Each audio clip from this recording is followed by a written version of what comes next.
This podcast is a member of the New York City Podcast Network at nycpodcastnetwork.com.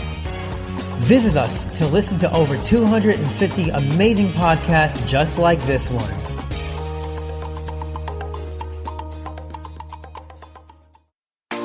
Japanese street style is some of the cutest and trendiest clothing in the world.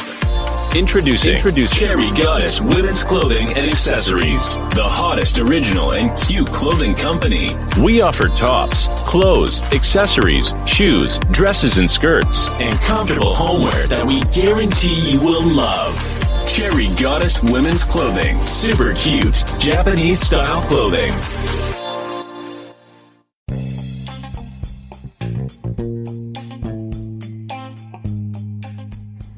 This is Black Wall Street Chronicles, and we're back at it again. Thank you for checking out my podcast. Today, I am going to talk about the passing of the great Akira Toriyama. Akira Toriyama was a great manga and anime artist. He not only was a great manga artist, great animated artist. He also animated a couple of video games too. But before we get started, I have a couple of announcements. I want you guys to know that I am registered on feedspot.com. It's one of the top 20 black podcasts in the United States of America. I'm registered on feedspot.com. It's the top 20 podcasts on that website. So I want you to check it out. Now, before I tell you the life and legacy of Akira Toriyama, I want you to take a short break so you can listen to this great song.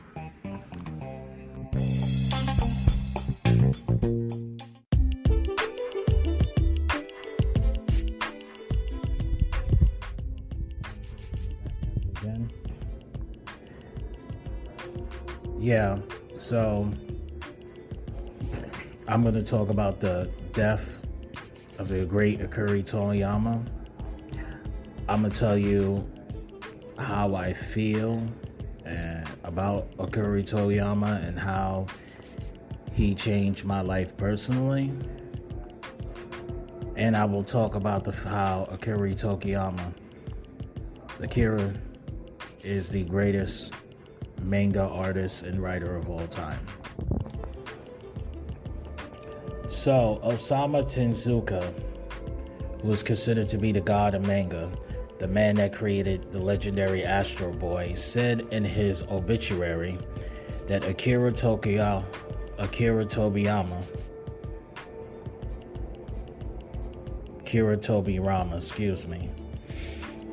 was going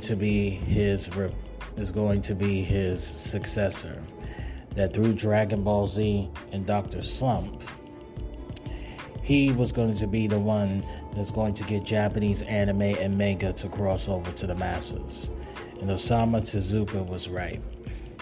Here is the content that Akira Toriyama has created that has spread all over the world. Goko Akaman, Akira Toriyama's manga theater, Art of Tabao, video game, Kawa, he did the Art of the Blue Dragon, another video game. He also had a manga called Sandland. He also did the art from a video game called Chrono Trigger, which is considered one of the greatest turn-based RPGs of all time. He did Dr. Slump, which is the first manga series that actually made him famous. He also did the art of Dragon Quest.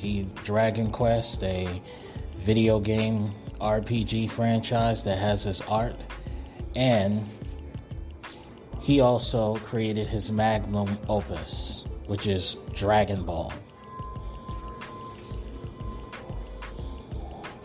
Now,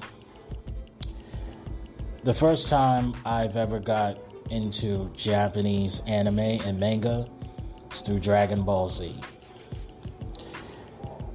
On Channel 11 in New York City, WB11, they used to show Dragon Ball Z and Sailor Moon episodes. And when I was watching Dragon Ball Z, the first saga I've ever watched was the Saiyan saga. Goku and Piccolo versus Raditz. The thing that killed me about that fight, it was the first time I seen martial arts being utilized so fast. I could barely keep up with the fast-paced action because these individuals was moving faster than the speed of sound. It was crazy. And then, in that same Saiyan saga, he fought Nappa and Vegeta. Nappa being the general of all the Saiyans, and Vegeta being the prince of all the Saiyans. And Goku versus Vegeta was the beginning of the modern Dragon Ball Z fight scenes that would go on for the rest of the show. The next saga, the Namek saga, Goku fought a tyrant and a genocidal maniac by the name of Frieza. And I actually identified with this very well because Frieza was racist. He used to go around and call, Goku's race, Saiyan race, monkeys. And to see Goku not only beat this tyrant, he also embarrassed him. One of my favorite parts of the whole fight is Goku took his hands and he proceeded to smack him and backhand slap him faster than the speed of light. He wanted to humiliate him. He wanted to embarrass him to show him humility. The next saga that I watched was the Cell saga, the Android saga, where Akira Toriyama had an idea for Terminator. He said this himself, that robots and androids was going to take over the planet. Now, in the beginning of the Dragon Ball series, Goku fought the Red Ribbon Army.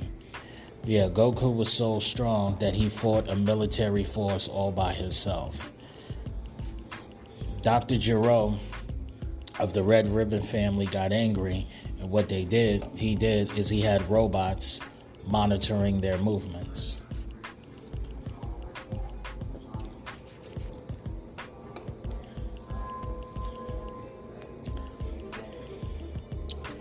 And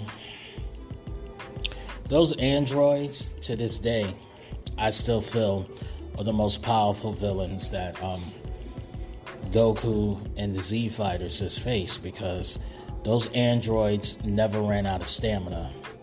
So those androids, if they want to, they can constantly train non-stop and make themselves more powerful and more powerful and more powerful, and they never need to rest or run out of energy.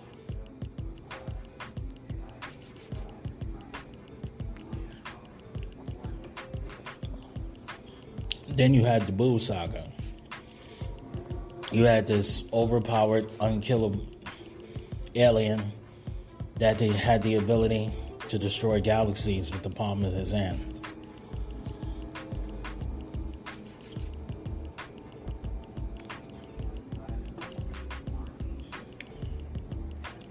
These fights with Dragon Ball Z was crazy, and it inspired so many action anime, so many cartoon gags. I remember an episode of Very Odd Parents, they had a Dragon Ball Z reference. The fight from Superman, Man of Steel, the fight between him, Superman, and General Zod was inspired by Dragon Ball Z. All of these mangas is all inspired by Akira Toriyama's work. Naruto, including the big three, which is Naruto, One Piece, and Bleach.